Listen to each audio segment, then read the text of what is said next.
It's Halloween, so here are my top 5 scariest monsters from world mythology. Kuntilanak, a vengeful spirit found in Malaysia and Indonesia. This is not the Kuntilanak, this is just a random picture of a scary woman, because there are no pictures of the Kuntilanak because it's too damn scary. It's said to be the spirit, the angry spirit of a woman who died in childbirth. She's described as having long dark hair, a white dress, often covered in blood. Like, think of that scary girl from The Ring, that's her. And she lures unsuspecting people to their death, mostly men, and then she kills them by removing their internal organs with her really long fingernails. And it's said that you'll know whenever she's around because there'll be the sound of infants crying and screaming, and then there'll be the smell of flowers, and then very quickly there'll be the smell of rotting flesh. The Alp from Germanic mythology. Now, this isn't a picture of the Alp, this is a visual representation of a nightmare by the artist Johann Fuseli from 1810, but it's a very useful representation because what the Alp monster does is it attacks you in your dreams. The Alp is responsible for all of your nightmares and sleep paralysis and sleepwalking and all the weird stuff that you can do when you're asleep. Even today, the word Albtraum means nightmare in German. If you were attacked by it, it said that it would sit on your chest and you just get this horrible crushing sensation when you were asleep. And of course, the scariest thing about this monster is because it only exists in your dreams,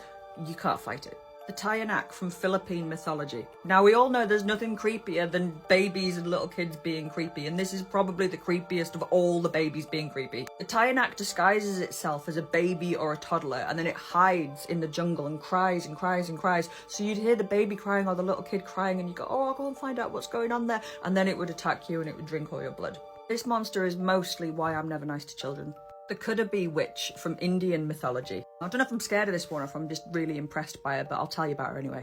So the word Kudabi actually translates to prostitute. She's known as the prostitute witch. And that's because women who either died unnatural deaths or were adult workers would turn into a Kudabi when they died. And these are horrible spirits. They're said to ride in the air through tigers and they torment families, but particularly they torment men. They like to think up really cruel and awful ways to torment them, and one of their favourites is sucking all of their blood out through their toes. It's also said that she will get into the minds of wives and make them terribly jealous and convince them that she's been seducing their husbands. So a very naughty and trickstery witch. I don't know what this demon here is called. I don't know any backstory or any creation myth. All I know is that this image was found in a 20th century manuscript from Iran and shows a demon whose whole thing is it licks your toes when they stick out of the bed at night. That's its whole thing. It just hides under the bed, and when you just put your toes out your leg out, it's a little bit hot perhaps, and it's